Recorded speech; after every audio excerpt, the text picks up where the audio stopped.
Hello दोस्तों, मैं हूं आपका दोस्त प्रीतम कुमार झा और स्वागत है आपका अपना चैनल इन्फो चौक में।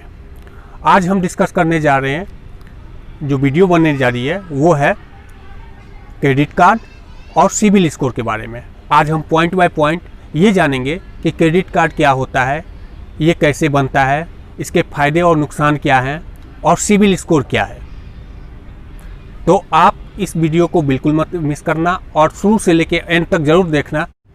सबसे पहले हम एक बार पॉइंट बाय पॉइंट ये जानकर समझेंगे कि क्रेडिट कार्ड क्या होता है।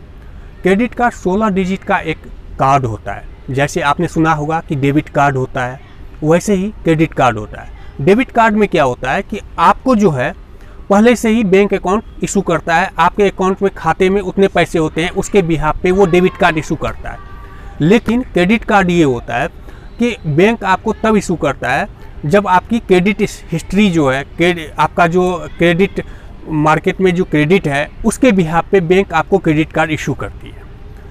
तो ये आपको कहीं भी आप यूज कर सकते हैं, जैसे आप लोन के पेमेंट में, जैसे आप EMI के भरने में, जैसे आप स्कूल की फ़ीस भरने में, कोई ऑनलाइन शॉपिंग करने में। तो ये आपको पहले से पैसे बैंक आपको फंडिंग करके देता है, वो आप यूज कर सकते हैं उस अकाउंट, उस कार्ड से। अब ये समझते हैं कि क्रेडिट कार्ड बनाने के लिए कौन कौन से डॉक्यूमेंट्स आपको लगने हैं।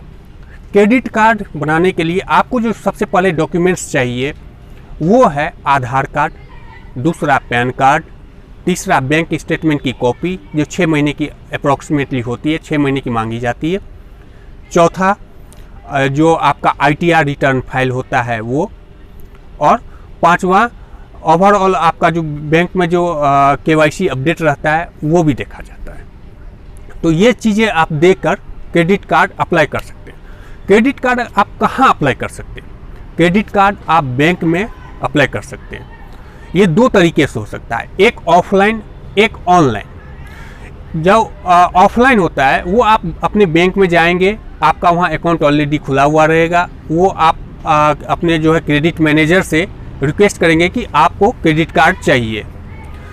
उसके बाद जो है सो वो आपका वो पूरा क्रेडिट हिस्ट्री चेक करेगा और आपके अकाउंट को वेरीफाई करने के बाद वो आपको क्रेडिट कार्ड इशू कर देगा। दूसरा है तरीका ऑफलाइन का, ऑनलाइन का सॉरी।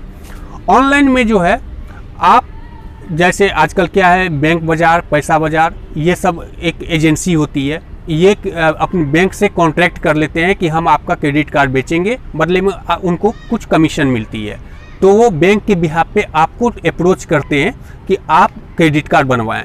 तो इसमें जो है वही डॉक्यूमेंट्स जो मैंने आपको पहले भी बताए, 5 डॉक्यूमेंट्स लगते हैं, ये आपको देने होते हैं और आपका पूरा वेरीफाई करने के बाद वो आपको जारी करते हैं। अच्छा, अब क्रेडिट कार्ड की लिमिट क्या होती है? हर क्रेडिट कार्ड की अपनी डिफरेंट लिमिट होती है। ये आपका डिपेंड करता है किस पर? ये आपका डिपेंड करता है कि आपकी क्रेडिट हिस्ट्री कैसी है, आपका बैंक बैलेंस कैसा है, आपने पास्ट और प्रीवियस में जो है सो कितने लोन ले रखे हैं, कौन कौन से लोन ले रखे हैं, अगर आपने सिक्योर्ड या अनसिक्योर्ड लोन ले रखे हैं तो आपको वो कौन कौन सी चीज़ें हैं वो आपको वो देखती है, वो पूरा परखने के बाद ही आपको क्रेडिट कार्ड इशू करती है। अच्छा, अब ये समझते हैं कि क्रेडिट कार्ड जो है सो इशू करने के बाद आप कौन कौन सा, उसके क्या क्या बेनिफिट्स है। तो बेनिफिट्स के बारे में जैसा कि मैंने आपको पहले ही बता दिया कि आप ये हर तरीके से पेमेंट कर सकते, किसी भी रेस्टोरेंट में जाके, कोई भी ऑनलाइन प्रीमियम भर के, स्कूल की फ़ीस भर के, बस की फ़ीस भर के, या किसी भी प्रकार की पेमेंट जो होती है वो पेमेंट आप क्रेडिट कार्ड के जरिए कर सकते हैं।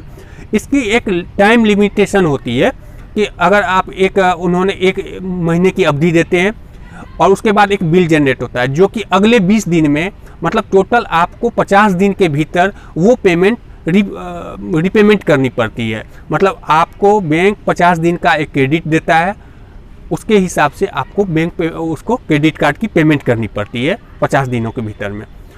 अब यह है कि अगर आपने टाइमली पेमेंट नहीं किया क्रेडिट कार्ड का तो उसका क्या इम्पैक्ट पड़ता है? उसका इम्पैक्ट ये पड़ता है कि अगर आपने टाइमली पेमेंट नहीं करेंगे तो आपको bank higher interest rate charge करती है। एक तो वो दूसरा आपका सिविल स्कोर खराब होता है। मैं आगे में बताऊंगा कि सिविल क्या होता है, मैं इसके बारे में अभी आगे बताऊंगा। सिविल स्कोर खराब होता है। तीसरा आपका लोन लेने में प्रॉब्लम हो जाती है। अगर आपने बाद में कभी लोन लेने की कोशिश की तो वो आपका सिविल स्कोर चेक करते हैं, जो कि आपको लोन लेने में दिक्कत हो जाएगी। तो ये है।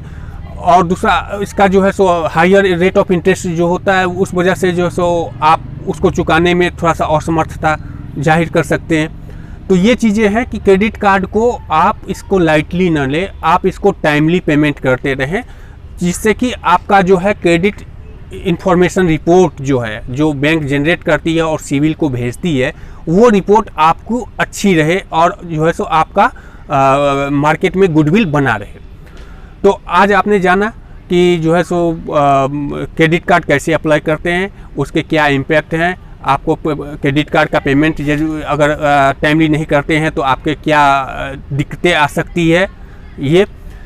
और दूसरे पार्ट में मैं आपको बता रहा हूँ कि सिविल स्कोर क्या होता है। चलिए अब जानते हैं सिविल स्कोर के बारे में।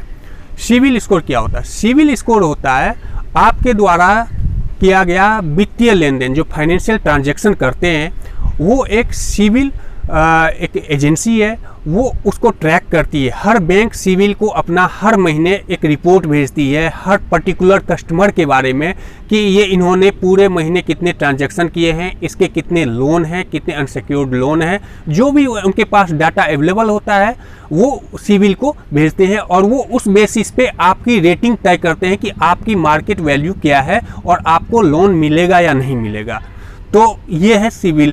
अब इसकी जो है सो क्या होता है कि आप कितने अंकों तक इसका जो है सो कहाँ से शुरू होता है? इसका 300 अंकों से शुरू होकर 900 अंकों तक होता है और 300 से लेकर 750 के बीच में सिविल स्कोर अच्छा नहीं माना जाता है। अगर 300 से 750 के बीच में आपका सिविल स्कोर है तो आपका जो क्रेडिट है मार्केट में वो अच्छा नहीं है, वो आपको सुधारना पड़ेगा, वो आपको देखना पड़ेगा कि कैसे हम उसको इम्प्रूव करें। उसके लिए आपको जो है so time to time payment करनी पड़ेगी क्रेडिट कार्ड की, और वो जो है सो आपको कोई भी लोन है तो उसका आप डिफ़ॉल्टर ना साबित हो, उसकी भी आपको टाइम टू टाइम पेमेंट करनी होगी। अगर आपका जो है सो किसी के साथ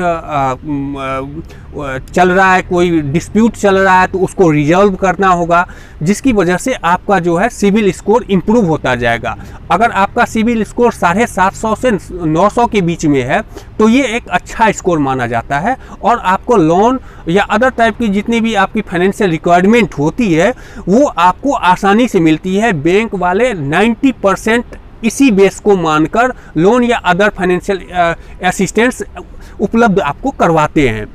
तो आपको पहली बात क्या करनी है, सिविल स्कोर सुधारने के लिए आपको जो है सो रीपेमेंट जो करनी है वो टाइमली करनी है, और आपका अपने जो कोई भी डिस्प्यूट्स हैं, जैसे क्रेडिट कार्ड एनुअल फीस वगैरह लगा देती है, तो उन एनुअल फीस को जो है सो आप बैंक वालों से बात कर उसको रिजॉल्व करा सकते हैं। अगर आपको शुरुआत में क्रेडिट कार्ड इशू किया जाता है और आपको ये बताया जाता है कि आपका एनुअल फीस नहीं लगेगा और बाद में वो बैंक वाले एनुअल फीस लगा देते हैं, तो आपको उसी टाइम आपको बता के आपको रिजॉल्व करना होगा। अगर आपने इन्होंने लेट किया, आपने पेमेंट नहीं किया, तो इसका डायरेक्ट इम्पैक्ट आपके सिविल स्कोर पर पड़ेगा। तो मैं ये कहना चाह रहा हूँ कि आप अपना क्रेडिट इंफॉर्मेशन रिपोर्ट जो है आपका, वो आप इसको एकदम नीट एंड क्लीन रखें, जिससे आपको भविष्य में किसी भी प्रकार की दिक्कत नहीं होगी। तो दोस्तों, जैसा कि मैंने आज आपको वीडियो में बताया कि एक तो क्रेडिट कार्ड के बारे में बताया और एक सिविल स्कोर के बारे में बताया। ये दोनों एक दूसरे के कॉम्बिनेशन है, ये दोनों के जो भी आप ट्रांजैक्शन करते हैं वो सिविल स्कोर पर डिपेंड करता है। तो इसको जो है सो आप इम्प्रूव करते रहें, आप अपने आप को टाइम से पहले या टाइम पर आप इसको पेमेंट करते रहें। अगर आपके पास कोई रीज़न हो या कोई वैलिड रीज़न हो तो उसको जो है आप सिविल में अपडेट कराते रहें, बैंक से अपडेट कराते रहें, ताकि आपका सिविल स्कोर ख़राब ना हो, आपकी जो फाइनेंशियल जो गुडविल है वो मार्केट में आपकी डाउन ना हो। आई होप इस वीडियो में जो मैंने आपको बताया क्रेडिट कार्ड और सिविल स्कोर के बारे में, वो काफ़ी कुछ क्लियर हुआ होगा आपको। और अगर आपके मन में कोई भी प्रश्न हो तो नीचे कमेंट सेक्शन में आप हमें लिख के पूछ सकते हैं, मैं आपका रिप्लाई भी करूँगा। Thank you. Thank you very much.